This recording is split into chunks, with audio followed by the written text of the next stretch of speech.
I used to work at Apple a couple years ago. I did this thing on TikTok, which was me reviewing the website and giving my honest opinion on all the products. So we're gonna do that again and go a little more in depth as to why I think the way I do. 16 Pro. We're gonna do 16 Pro Max with 15 Pro Max, okay? Let's see what's changed. It's a little bit bigger, which honestly, I kind of forgot. Same ProMotion, same GPU, same CPU, but now you get camera control, which is that button that everyone does not like. Like, I think we can unanimously agree, no one's using that button without forcing themselves to, because there was 100 different ways you could get to the camera besides a button, but they just needed to add something. They ran out of time. That's what it feels like. Significantly better battery, I will say. I have noticed like a couple more hours. I wouldn't say 33 hours. That's it, man. Like, it's the button and the features that come with the button, because you still get AI on the 15 Pros and higher.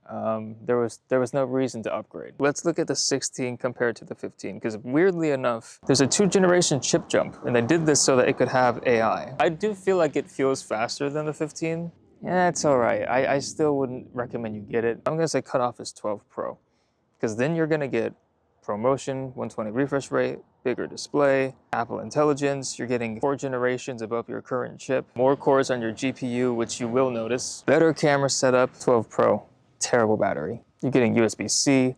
So coming from a 12, going to like a 16 or a 15, that's where you're gonna really see a difference. Still, I wouldn't recommend you make that jump. I would say do that jump and then get it used. Let's go into iPads. The best way to sum this up, right? If you're a student, I think you're initially gonna be like, oh, iPad Air, because MacBook Air is what every student has, right? I actually don't think you should get the iPad Air, because it's just kind of a weird middle. Let's look at the 10. The only difference you're getting is the chip. 150 less. You get 0.1 inches smaller. The anti-reflective coat, what the fuck, it's non-existent if it's on there at all. You're getting less cores, less GPU, but most students that I know that have an iPad, they're not using it for like anything where you really notice a difference with that. I feel like people use that most for like drawing or taking notes or writing papers, like Procreate, Word, shit like that. You're not gonna see a difference. Obviously, you're not getting Apple Intelligence, but yeah, it's okay. Same back camera, because why are you taking photos with your iPad? Same front camera, still gets center stage. Like, it does everything you need it to do. And it still has pencil support for the USB-C version of the Apple Pencil, which is still good. I don't think the Air should exist. The Air's good if you want a bigger screen, but you don't want the Pro pricing and you don't want the Pro features. Then fair enough. AirPods is kind of easy. They're all great. Like, every single one of them is great. AirPods Max are good, but they're like overpriced. That's the only problem. They're just really overpriced. If you can find them used, get them used. If you find the Lightning version, get that one, nothing changed. For whatever reason, Apple Watch is like Apple's luxury product, because that's what has Hermes. They all do the same thing. You get the SE, which personally I think that's the best one. You don't get the ECG app. You can't get sleep apnea detections. You don't get temperature sensing. Other than that, everything's pretty much the same. Those 3 things, right? Why don't you go to CVS and get like an ECG thing? They're cheap. You could just put it on your finger, done. Temperature sensing, I don't know, maybe that one's a loss. Sleep apnea, I feel like you should just go to your doctor. Record yourself at night. If you hear yourself snoring, go to the doctor and ask, do I have sleep apnea? They'll probably tell you in the same amount of time that this thing will. Everything's the same. And the operating system, the way it runs, the screen, the refresh rate, it's all the same across all the devices. The SE, the 10, the Ultra, everything. If you go and spend $1,200 on an Hermes watch and tell me you got it for the features, you're fucking lying. You could go to Japan. If you do want the watch because you've been thinking about it and you want the cycle tracking specifically, because that seems like the most attractive feature that actually has a reason to be there, like, fair enough. Get it used. People take care of Apple things because they know it sells for higher. We're gonna look at a MacBook Pro 14-inch with an M4 chip and a MacBook Air 13-inch with an M2 chip. With M2 and M3, there's not a huge difference. I would just get the M2, honestly. You're getting a better display on the Pro. You're getting a 120 refresh rate. That's pretty much all you're getting, and a fan. I used to be like, oh man, I gotta get the Pro. But now, with how efficient everything's running, you kind of have options. Like, you don't have to get a MacBook Pro to use Pro apps. I can run Final Cut and Logic Pro perfectly fine on an Air with, you know, depending on what I'm doing. If your workload gets a little too strenuous, it doesn't have a fan. It can't cool itself down, so it's gonna start lagging. And that's why. Your computer is not fucked up, just doesn't have a fan, can't cool itself down. Let me just show you this real quick. We're gonna talk about one that's not so great. Mac Studio M2 Ultra, and on the left, Mac Pro M2 Ultra.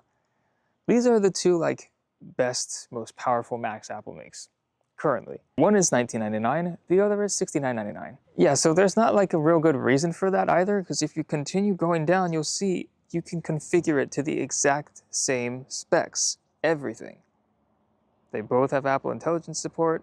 They both can support the same amount of memory and storage, the same displays, like everything is the same except for the size. Don't get the cheese grater. That's basically what it comes down to, because you can literally get the same thing for significantly less. Vision Pro time. I think this was ambitious, right? Like this is Apple innovating, but with innovation comes failure. And I think the failure was the price point and the fact that it didn't feel like a product for everyone. Every other product they have is for everyone. This is like, who is this for? They advertised it as if it was going to be used in company meetings on a daily basis, or like to get work done from home. And it's like, who's doing that? Why are you starting off with Pro? What about just Apple Vision? And then make your line of Pro, make your SE. Like, you started way too high. Come at least to the middle, you know, like make the first gen, then make the Pro, then make the SE. That's what you've done every other time. And then what the fuck? What happened? And then the fact that you can't wear glasses, that surprised me. Because Tim Cook wears glasses. Apple's draw is like, it's easy to use. I feel like it's much easier to just put something on while I'm wearing my glasses than it is for me to take off my glasses, put my optical inserts on, and then put it on. I don't know, I tried it with the inserts, I tried it without, and I just put my glasses on inside even though you're not supposed to. I like took off these things, just put it in, and it worked well enough. It was completely the same. There wasn't even an ounce of difference. So I don't really understand why they couldn't just add like a little spacer or something, like what Meta did. I just think you look funny when you're using it. Like when you're using a Quest, I think we've become used to that. And then this was like, first of all, it looks like ski goggles. I don't know what genius thought, oh yeah, let's have it show your eyes so you can have a conversation. They wanted you genuinely to walk around your house with this on, like don't take it off. I think this was a little too early. You could have waited till it was smaller, because this was just like, why?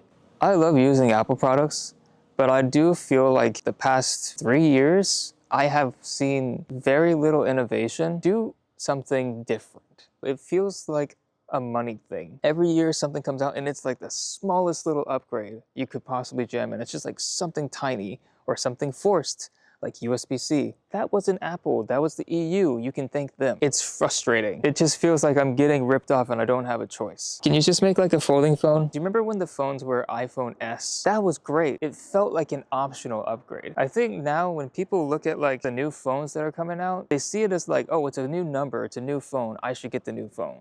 Where when you saw like 6S, you were like, oh, I have a 6. I don't need the 6S. I appreciate that, but I don't feel like I need it. Marketing, and it's smart, but it's fucked up. Like, I don't think Apple sales would drop if they stop making phones every year, or don't even stop every year, just do the S again. That's my opinion.